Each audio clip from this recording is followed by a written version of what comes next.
Are VST jazz horns any good? In this video we're going to compare two VSTs against the real thing.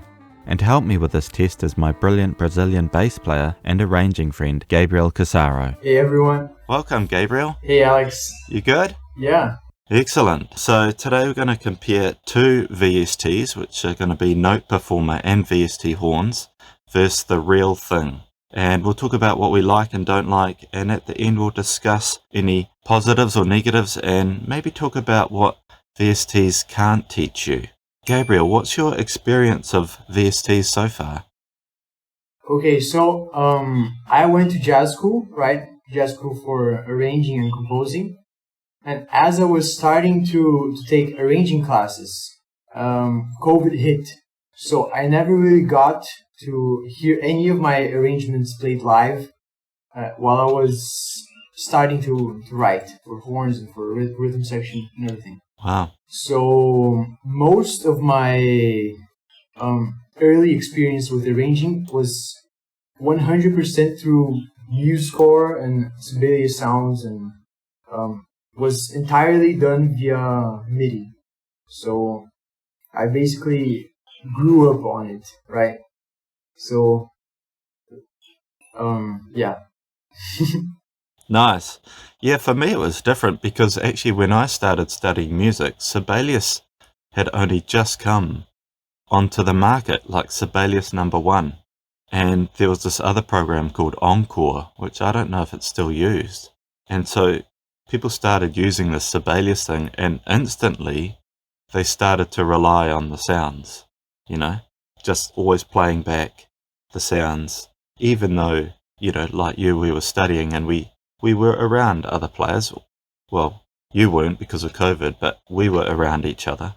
But otherwise I have like zero experience. I've never tried to load any extra VSTs, and people ask me what VSTs I use and I say none. I just write the stuff, try and imagine it as the best I can, and then hopefully have real players play it one day, which is obviously the dream, right? Yeah. Yeah. Cool. Okay, so here's how it's going to work. I've got some real samples of some tunes I've already done for the channel. This first one's called Harmonize This, which I did recently. So we're going to play like a solo instrument, and we'll talk about it, and maybe we'll do that for a few instruments, and then we'll play the whole group and see what we think of that.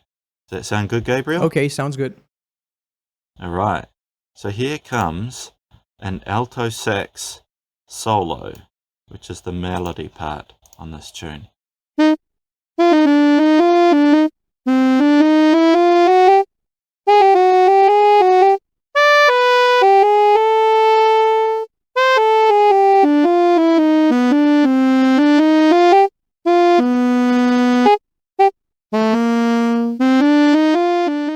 Alright, that was Note Performer. What do you think of that one? Terrible. Absolutely Oh, really? terrible. Yeah. Did you like it? I thought that, you know, sometimes the tone is quite reedy and nice, but then sometimes when it went higher, it sounded a bit like a trumpet. Yeah, I mean, I think the tone is the better part of Note Performer, but the articulations are absolutely terrible. Okay, good to know. Do you agree? Yeah, I do, and I think that might show up too when we play the whole group. We'll find out. Yeah. Okay, so here's the same part, but from VHorns.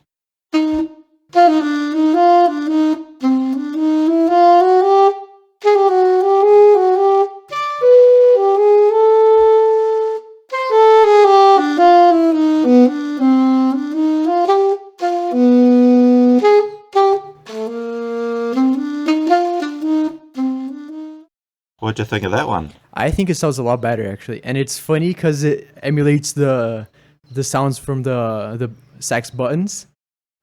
Yeah, and a bit of the breathiness. Yeah. Yeah. That's surprising. Yeah, I think it sounds a lot better. The articulations are a lot less robot-like, if you know what I mean. Yeah. Yeah. But nice. It's still not as good as the real thing. Well, we're about to find out, aren't we? Okay. And I should say I'm I'm putting a little bit of reverb on these, but all the same reverb, so it's as even as possible. Okay. Right, here we go. So alto sax, the real thing.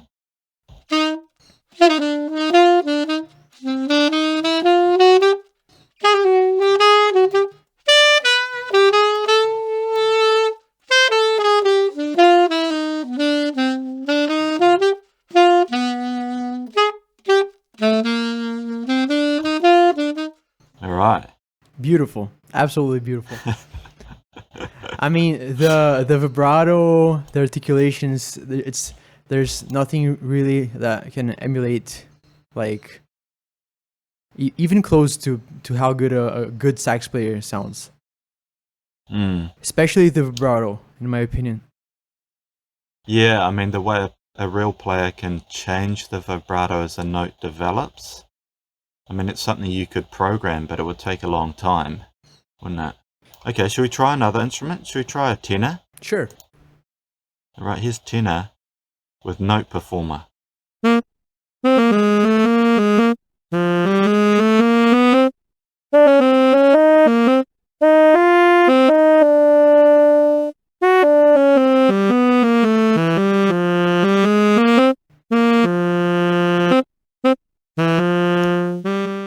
Okay.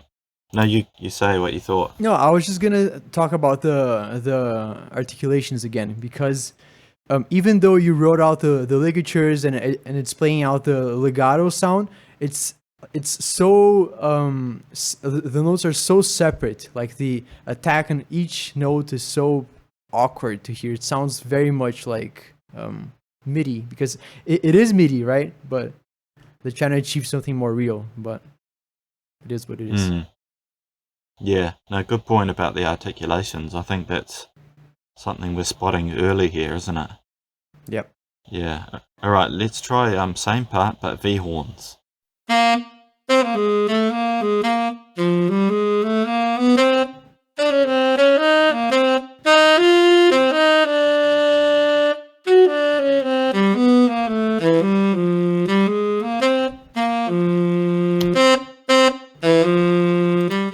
Pretty good. Hey. Yeah. All right. Tenor sax with the real thing. Here we go.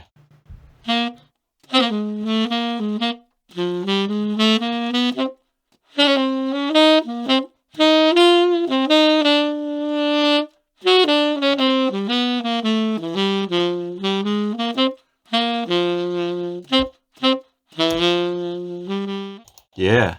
Sounds good, eh? Yeah, sounds very good. It swings way more just because what I hear, as well as the articulation, is the ability to give different weight to each note, right? So it swings, so you can ghost some of the notes and you can hit some of the others harder. Yeah. Again, I think it's something you could draw in with a volume line, but it would take a long time.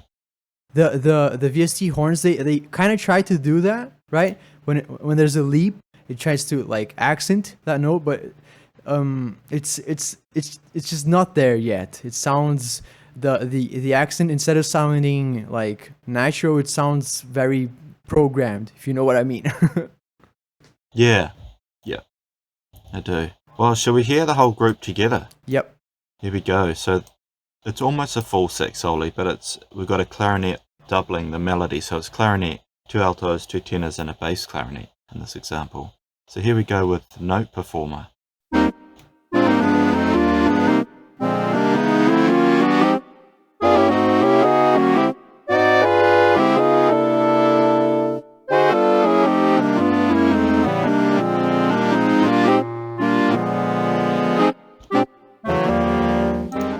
There you go.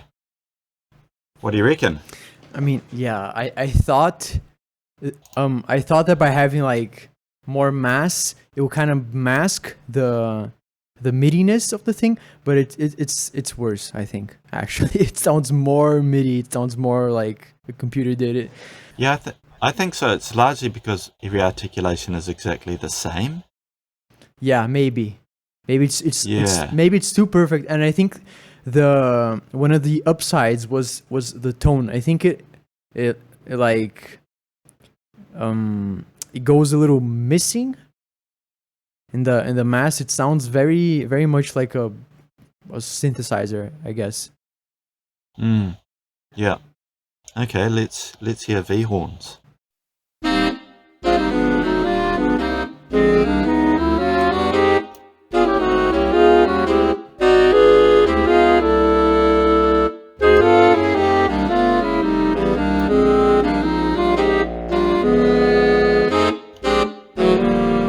What do you reckon? I think it's a lot better.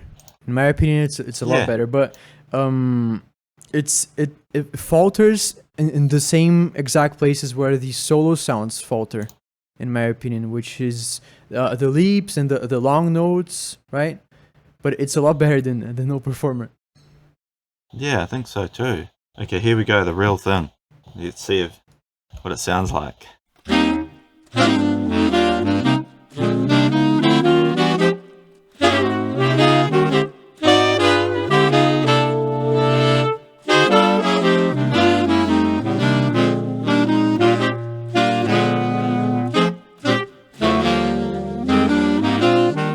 Yeah.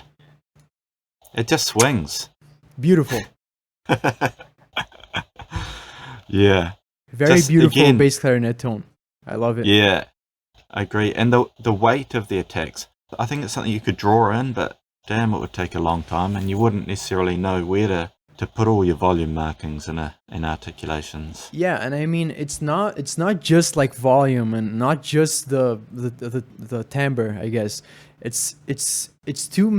are too many variables for you to program into the computer. There's too much stuff to think about, right?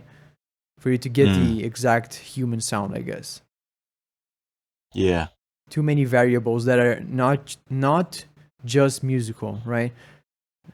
The sound changes depending on the vowel with which the player blows, I guess. Yeah.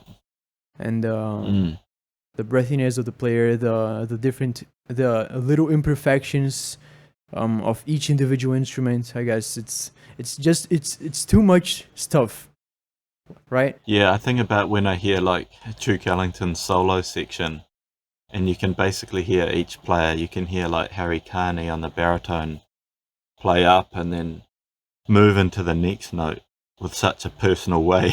Yeah. You know, it sounds so good. It's so not perfect, but it sounds so good. I think that's the point, in my opinion, right?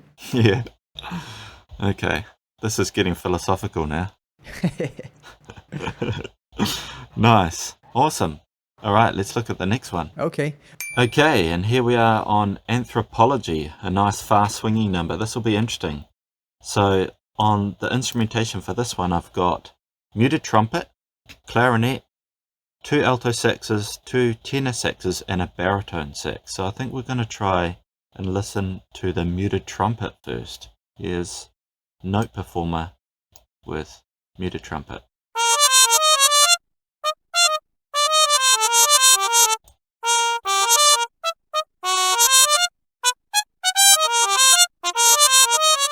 Nice. All right, VHorns, muted trumpet.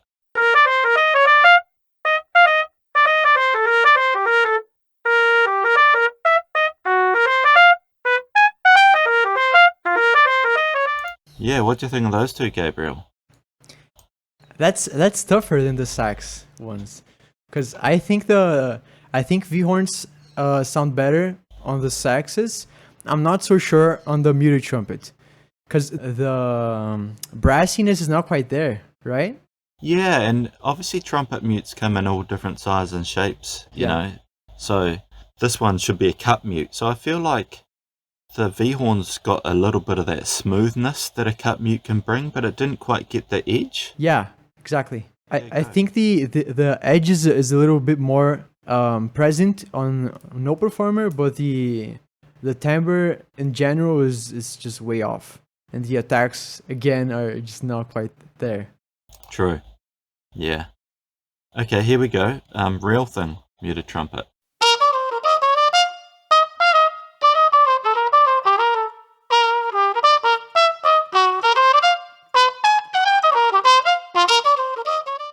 You can hear it's a human, right? Yeah. There's just so much change in the tone. I mean, what is there to say? It sounds beautiful. It does. It does sound beautiful, you're right. And again, I just hear how much volume variance there is in the line.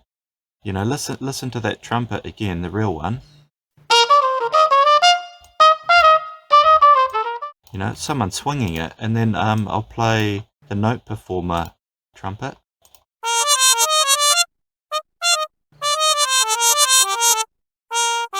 Yeah, there's some accent, but not nearly enough. No. It's all too even. Yeah. Absolutely. You agree? Yeah, absolutely. Okay, shall we try the same with the Bari sax? Yes. Alright, here we go. Bari sax, Note Performer.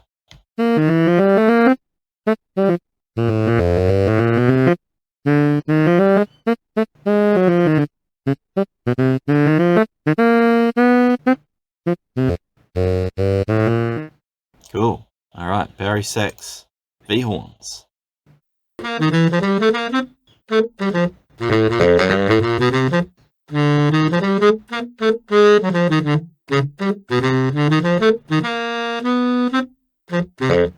Oh, that was interesting.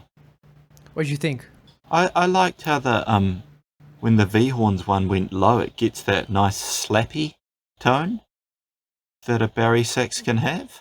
Yeah, I thought about that as well. Like on the lower end of the instrument, it gets a little more unstable. But I think it misses the mark a little bit. I think it goes a little bit too unstable. Don't you think? Oh yeah, possibly. Right? A little bit too blown out. Yeah, I know what you mean. Yeah, maybe it's like the VST wants to show, hey, it's, Yeah. you know, we've changed the tone. You could hear the Note Performer one change tone as well when it went low. It just wasn't as effective, I think. I'll play a bit of that. Yeah.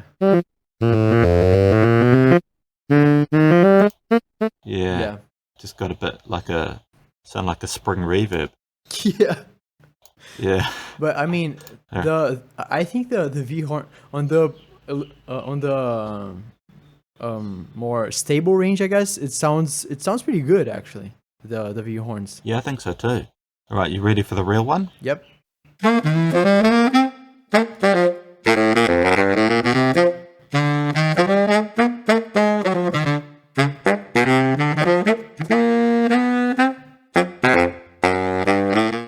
Yeah. Beautiful. I love the higher range on the Bari. The notes Yeah. sound a little bit more like squeezed out, right?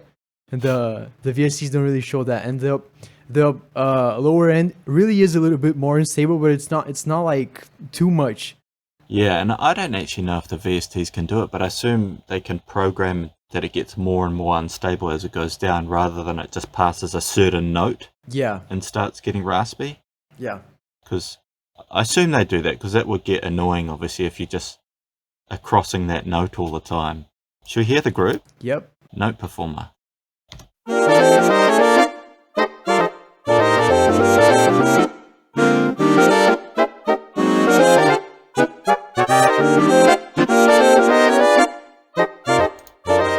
Yeah, alright. And now VHorns.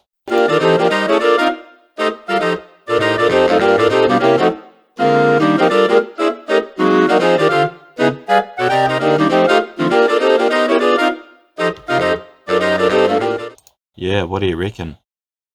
Something I hadn't really thought about in the previous example, the amount, the swing percentage, right, which they're using, it sounds a little too triplet-y, right? In this tempo, Yeah. it has a sound when someone's like trying to swing too hard, like too much on the triplet, and it's just not quite.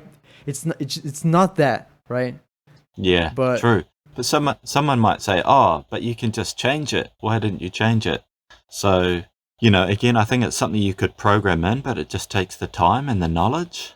Yeah, and we're mostly like, I use Note Performer, right, on Sibelius.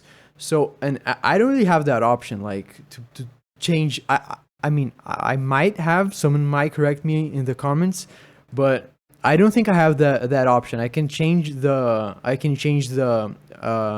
eighth notes to swung triplet swing or to 16th note swing, but there's not like less than triplet right? If that makes any sense. Yeah, it does. But Yeah. I think again, the group sound worse than the solo sounds, especially for the VHorns. Yeah. It's a shame. It's true. Yeah, I wonder if you can flatten the swing slightly in Sibelius. Again, I don't know, but yeah, maybe someone will tell us. Yep. Yeah. Yeah, of course, as the tempo goes up, the swing flattens out, right? You don't Yep. want the full triplet. It makes it impossible to play too. Yeah. Yeah. Okay, so here's the real thing.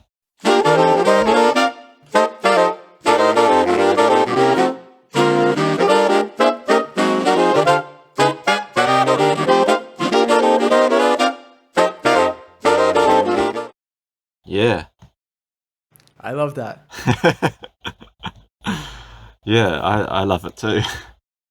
Yeah, and I think, again, it's just articulation for me. I think about the end of the first phrase, right? That note needs to be hit.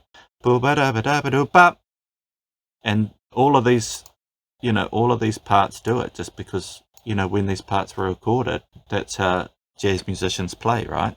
Yeah, and I think it's some of the differences in each part, right? They can't all articulate everything exactly the same just because they're human. So it's actually adding a richness. Yeah, absolutely. Yeah. And what's very important is that, I mean, I think you probably did it that way, but which is the melody was the one that recorded first, right? So that everyone can listen to it, right? And there's an element of importance to that, right? When the whole section needs to listen to the lead instrument play and like try to emulate the where the player's rushing and where the player's a little dragging a little bit, and the different articulations with which he's playing and which are not always written, right? That's right. Yeah, I mean, I mentioned Duke Ellington earlier. Apparently, he never wrote an articulation. Yeah, and I mean, we're on a Gil Evans channel, so we have to talk about the ligatures, right? Gil didn't write ligatures, which is crazy. No, not really. From what I've seen on some of the original manuscripts, I feel like he wrote them more as phrase marks, more than like how to swing a passage. Okay, Gabriel, we're on to our final example now, which is the tune Confirmation, which I arranged for the full Birth of the Cool ensemble. And that is for trumpet, alto sax, French horn, trombone, baritone sax, and tuba.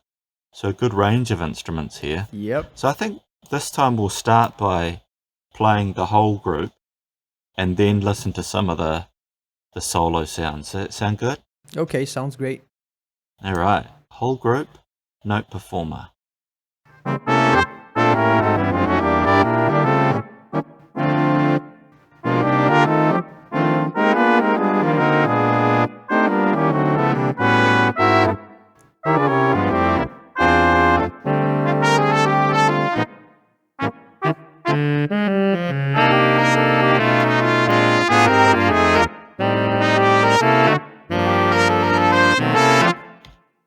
Nice.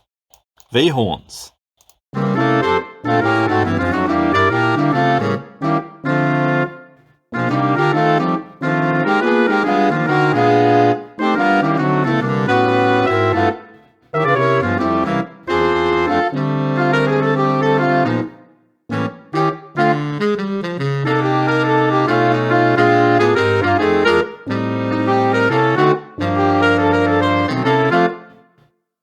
Nice. What'd you think of those, Gabriel? I think Note Performer sounded best at this tempo for some reason. Ah.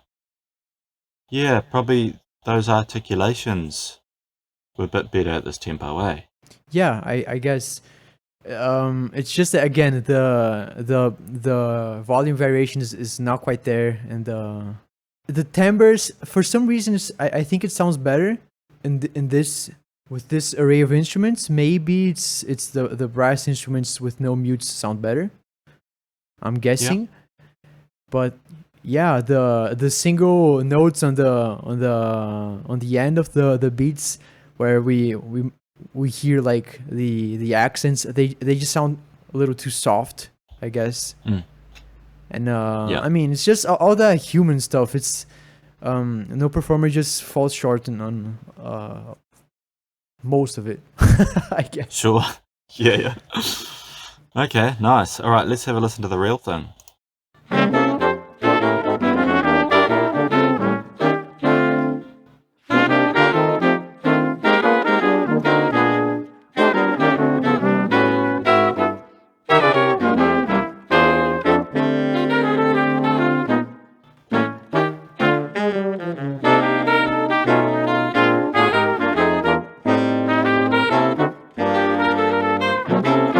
Sweet.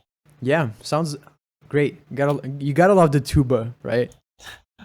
Tuba's the best. Yeah, Yeah, let's have a listen to the tuba, eh? yeah. All right, here comes some Note Performer with tuba.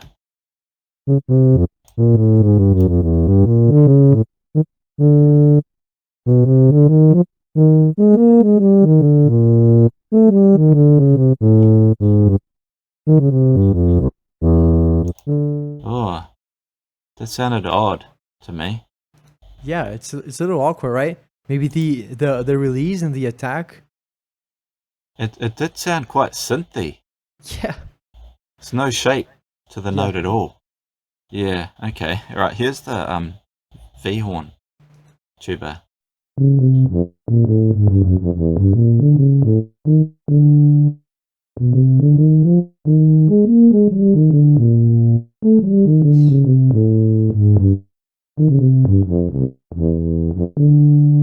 Better? Yeah, I figured the for some reason the higher instrument sounds better to me. Yeah. The lower, as you said, the lower instrument, as you said, sounds a little too synthy, and I think it tries to compensate for that with the attack, right? Which has the sound of the person blowing, but Yes. it's the brassiness of the tuba is not quite there, right? Yeah, true. Well, let's have a listen to the real tuba, see if it does sound brassy. Tuba's often a softer instrument than people realize, you know? Yeah. So, here's the real one.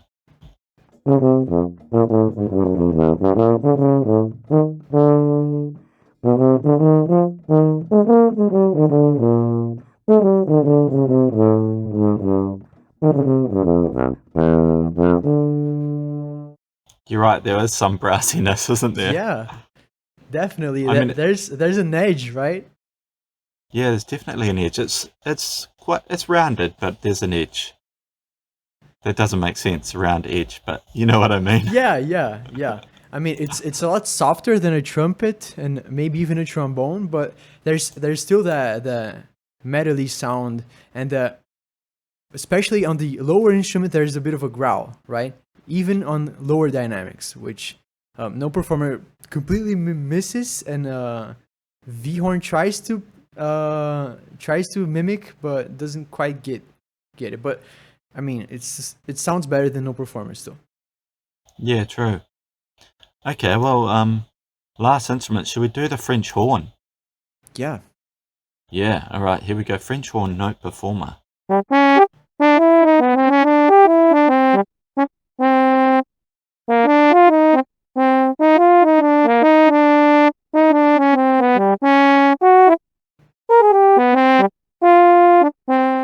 Ah, okay. French horn VHorns.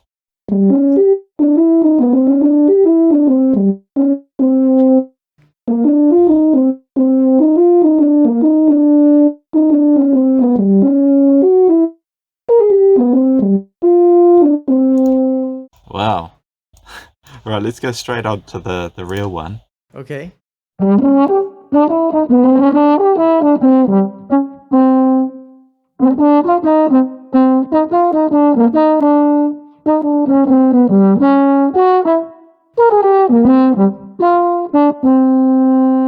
What'd you think? The no performer one sounds very strange. Sounds nothing like an F horn. Right? Yeah, I agree. It was odd. Yeah, just hear a bit of that again.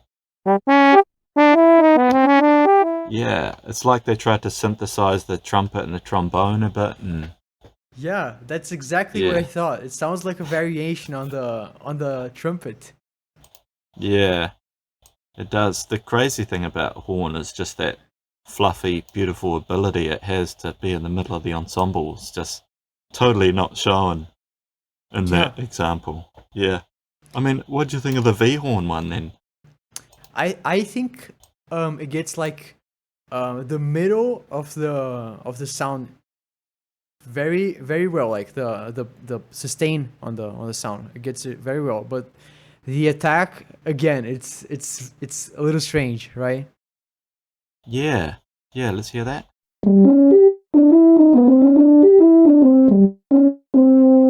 Yeah, they've added a wee, you can hear a little click, like not a click, but a wee attack that's always the same on Yeah, each note. Yeah, and I think it's good to have it because, brass, they need to tongue the note, so you yeah. do get some sound, yeah. But compared to the real one, you can definitely hear some of that little attack, but it's just that it changes, I think, on pretty much every note. Yeah, and it's not that present, like as the VHorns make it out to be. Yes, yeah, true. It's a little bit like with the baritone sax, where that sort of a little bit overdone with the instability at the Yeah, bottom. It feels like the attack's a little bit overdone here. yeah. Yeah. Okay, so now we've heard all the examples. Let's talk about some of the good things. What do you think's good from those examples? I mean, I think that the thing about VSTs is that like the good part is not necessarily the musical part, right? Because the sounds are not quite there yet. Maybe someday they I mean probably someday they will get there, but I think the good part comes mostly from a logistical, I guess, standpoint, or maybe practical standpoint, which is I can't imagine being in arranging school in 2021 and not having sibelius sounds and not having Note Performer. Yeah, So that definitely made my degree possible, I guess, because I'm a terrible piano player, so I can't even like fathom having to play all my voicings on the piano. So maybe that made up for some of my shortcomings, which I shouldn't have. Obviously, I should be a better piano player, right? well, can't do everything. Yeah, you can't do everything, sadly. Yeah, maybe not on the musical side, but on the practical side. And sometimes it is very good to like be able to listen to something you just wrote, even if it's not that good, right? Maybe you wanna hear how a certain voicing sounds on a specific set of instruments. It's not gonna be perfect, but it's gonna get you an idea, right? Yeah, I think so too. I guess primarily for a student, right? Because you obviously know what a muted trumpet sounds doubled with a flute, right? But 19-year-old Gabriel had no idea, right? I had to, I didn't have that experience yet. So Sibelius and Note Performer made that possible for me to have a bit of an idea. It's not a perfect substitution, and it's Yeah. not supposed to be, right? You're supposed to have knowledge based on real things, but it made up for it in a small way. Yeah, true. No, good point. And that's important, and that and people need to at least be able to have a go at home. They don't have an orchestra in the back room to try all the combinations. So yeah, I think you're right. If I talk about some of the negative things and what VSTs can't teach you is they can't teach you how to swing, and that's a bit worrying. Like I think if you know where to accent a note and how much vibrato to put on, you could technically draw it in. But if you play bass and you're 19, like you were, you don't necessarily know yet how a trumpet is going to play that. You know, it's easy for people to write lines not knowing how players, when they get their horns out, how they're actually going to swing them. And I think it might affect how people write their melodies, you know. I mean, it's obviously a more intricate point of what we're talking about, but, you know, when you listen to amazing big band ranges, obviously like Gil Evans and Sammy Nestico and Duke Ellington, all that, they knew how to write a swinging line. And that's because they know how instruments are going to attack and ghost notes naturally. I assume they wouldn't even thought about it. And that's very hard to teach. I think you can listen to jazz and get a feeling for that, but it's definitely something that experience will help you with. You know, if you write a swinging line on whatever program you're on, the articulation and those volume changes in the line just won't be present. Yeah, that's really hard to learn, I think. Yeah, there's a bit of a... I mean, there are a lot of downsides, right? Sibelius sounds and finale sounds and dorico sounds. Any notation software which you can think that has a playback option, it can become a really bad crutch, right? You can just keep listening on to it and never try to imagine the sound in your head.